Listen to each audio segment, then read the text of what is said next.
Ya, selamat siang adik-adik mahasiswa atau para praktisi komunikasi atau para penggiat komunikasi dalam kehumasan, dalam public relation atau konsultan. Kita bisa belajar bareng ya.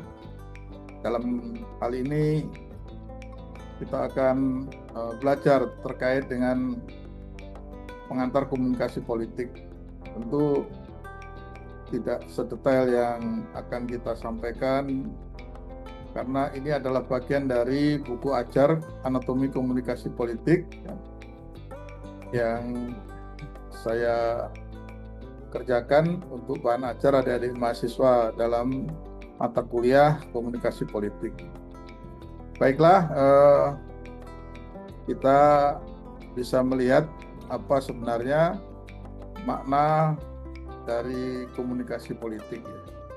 Kita ketahui dalam kehidupan sehari-hari, tentu kita tidak lepas dari hingar-bingar politik, maka komunikasi politik itu tidak hanya berkaitan dengan isi pesan ya, yang disampaikan oleh para aktor politik, tetapi juga menyangkut tujuannya. Jadi ada tujuannya, cara penyampaiannya ya, serta pengaruh pesan tersebut terhadap opini publik. Jadi harus ada satu target untuk mempengaruhi opini publik.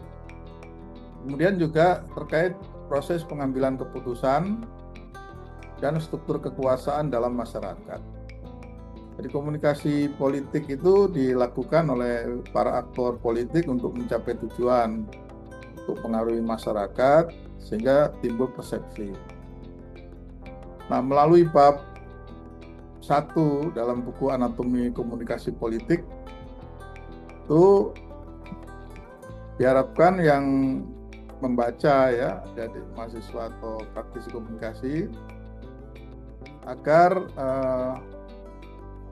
konsep-konsep dasar terkait dengan komunikasi politik itu bisa dimengerti ya, apa komponen utamanya, apa sifat-sifat komunikasi politik, perkembangan serta peran komunikasi politik dalam kehidupan sehari-hari.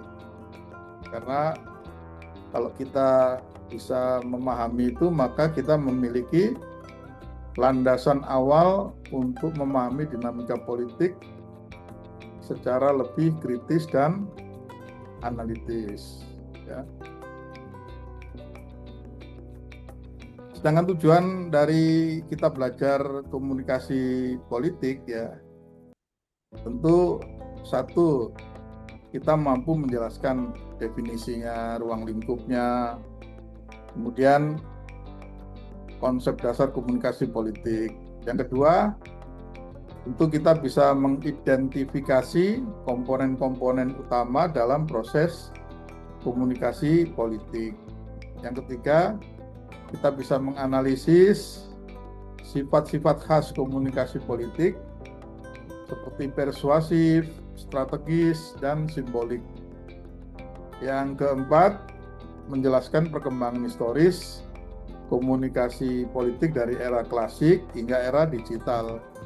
Bahkan sekarang kita anggap era AI ya, kecerdasan buatan. Relevansinya apa? Kita mempelajari komunikasi politik ini, bahwa materi komunikasi politik ini sangat relevan dengan kehidupan nyata. Ya, kehidupan kita sehari-hari, kita mulai bangun tidur sampai kita menjelang tidur, itu komunikasi politik berlangsung karena ada kebijakan-kebijakan negara, pemerintah yang mempengaruhi kehidupan kita. Ya. Karena dalam keseharian masyarakat selalu berhadapan dengan berbagai bentuk komunikasi politik, mulai dari pidato pejabat, kita berbagai media, iklan kampanye, konten media sosial, hingga narasi-narasi kebijakan publik dari berbagai jabat aktor itu yang mempengaruhi cara orang memahami isu dan mengambil sikap. Jadi kalau kita sudah memahami apa yang disampaikan oleh para aktor, para pemegang kebijakan itu, kita bisa mengambil sikap, mengikuti, diam, mengkritik, dan lain-lainnya. Itulah terjadi korelasi antara masyarakat dan para pemegang kebijakan. Kemudian kita masuk dalam materi tentang definisi dan konsep dasar komunikasi politik. Kita ambil cuplikan-cuplikan saja ya. Ada dalam buku saya dan Prof. Burhan Bunging ya, bahwa dalam praktek media populer di Indonesia ini, misalnya produksi narasi ya, tidak sebenarnya bebas dari struktur industri yang nilai dominan yang berkembang dalam masyarakat.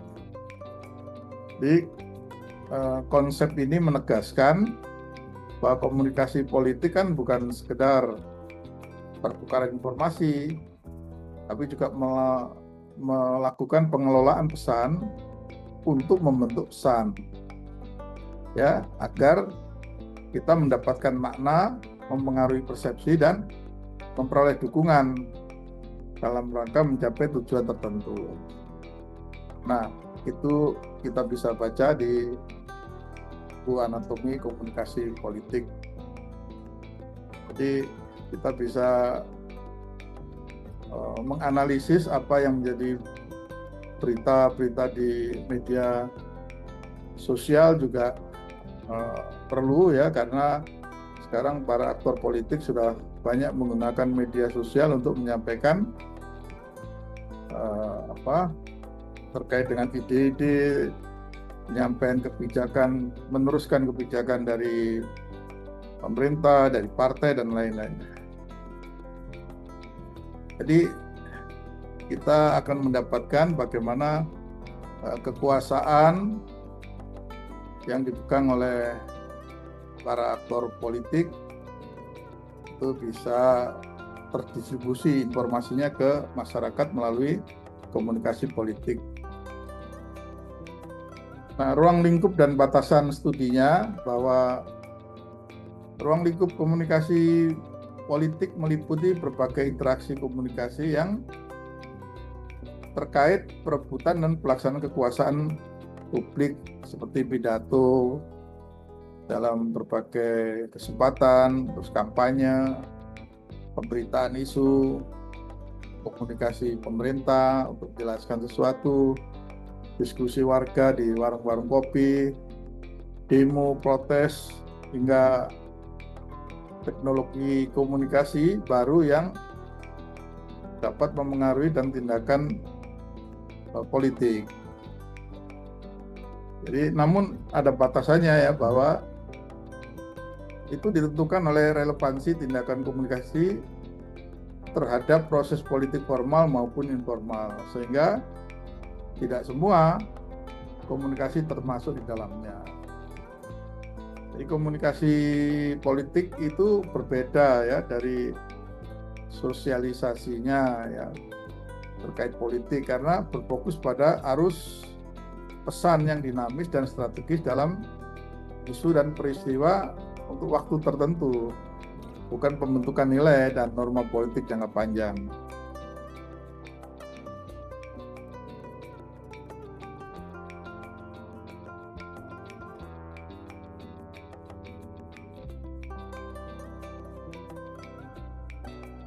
Komponen-komponen utama komunikasi politik ya. Komunikasi politik mencakup komponen komunikasi, yaitu komunikator, pesan, saluran, audiens, serta umpan balik dan efek. Jadi komunikator dapat berasal dari politisi, dari para pengurus partai, dari pemerintah, terus kelompok kepentingan ya, itu LSM, aktivis, jurnalis ya, hingga aktor-aktor eksternal. Sedangkan pesan politik disusun secara persuasif dalam bentuk verbal, visual maupun simbolik. Jadi tidak harus diucapkan ya dengan kata-kata verbal, tapi dengan media visual. Di situ ada video, gambar-gambar, itu sudah mengandung makna komunikasi politik. Peran dalam otoritarianisme ya. Jadi kalau dulu pada zaman Orde Baru ya, yang masih belum tertata sistem politiknya, komunikasi politik itu digunakan untuk mempertahankan kekuasaan, itu intinya. Jadi dalam sistem otoriter, komunikasi politik berfungsi terutama sebagai alat kontrol. Ya, alat kontrol kekuasaan melalui propaganda, indoktrinasi, pengawasan, dan represi, karena penguasaan atas informasi menjadi unsur penting dalam mempertahankan rezim. Ya. Kemudian perbedaan dengan komunikasi lain, bahwa komunikasi politik memiliki perbedaan mendasar dengan komunikasi lain karena tujuan utamanya bukan menjual produk ya, atau membangun relasi personal, tapi untuk memperoleh dan melegitimasi kekuasaan untuk mengatur kehidupan bersama dalam masyarakat. Kemudian peran dalam sistem politiknya apa? Bahwa komunikasi politik merupakan fondasi yang memungkinkan sistem politik itu bisa berjalan karena berfungsi sebagai mekanisme artikulasi dan agregasi kepentingan, yaitu menyalurkan tuntutan warga, kelompok kepentingan, dan partai politik dalam proses perumusan kebijakan yang lebih koheren.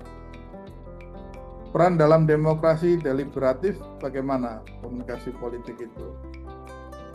Yaitu berfungsi sebagai alat dasar ya bagi terbentuknya legitimasi politik melalui debat publik yang rasional, inklusif, terbuka ya, bukan semata-mata melalui suara mayoritas. Jadi komunikasi menjadi fasilitator ruang publik yang memungkinkan warga negara mendiskusikan persoalan bersama, membentuk opini publik, dan mempengaruhi kebijakan secara lebih partisipatif.